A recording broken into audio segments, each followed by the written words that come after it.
నుంచి మన కార్యకర్తలకి అండగా, నాయకులకి అండగా, ఎక్కడ ఏ విషయం అవసరమన్నా కూడా పరిగెత్తుకుంటూ వచ్చి మనకి అండగా నిలబడుతున్నాడు. కాబట్టి కార్యకర్తలకు చెప్పేది ఒకటే, ధైర్యంగా ఉండండి.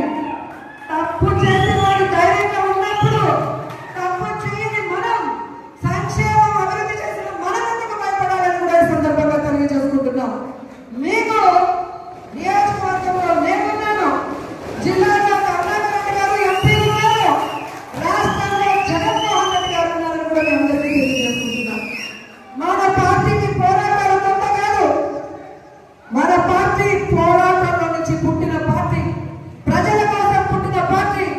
ఈ రాష్ట్రాన్ని అభివృద్ధి చేయాలి అని ఏ కలనైతే వైఎస్ఆర్ గారు కన్నారో వాటన్నింటినీ కూడా 60-70 సంవత్సరాలు ఈ ప్రజలకు అందుబాటులోకి రావాలి అని పార్టీ పెట్టి మీకోసమే ముందుకు నడిచిన జగనన్న పార్టీ, ప్రజల పార్టీ, మన పార్టీ.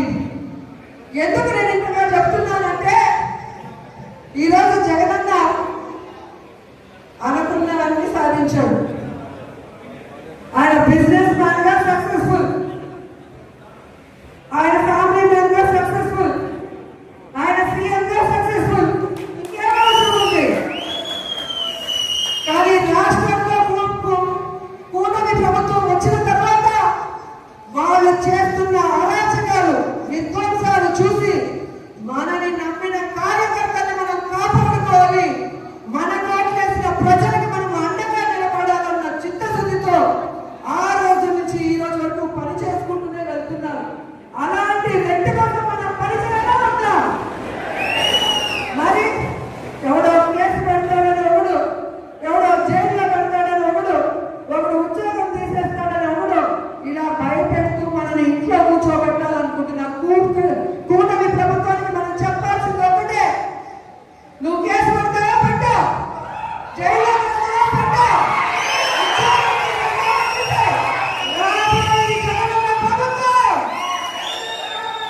కేసులు పెట్టిన వాళ్ళకి, విధ్వంసాలు సృష్టించిన వాళ్ళకి వడ్డీతో సహా ఇచ్చేస్తాం.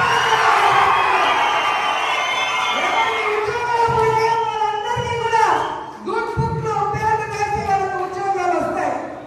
ఎవరైతే ప్రభుత్వంలో ఇబ్బంది పడ్డారో ఆ ఇబ్బందుల నుంచి వాళ్ళకి బయటపడేసి వాళ్ళకి ఫస్ట్ ప్రయారిటీ ఇస్తామని కూడా ఈ సందర్భంగా తెలియజేసుకుంటున్నాం.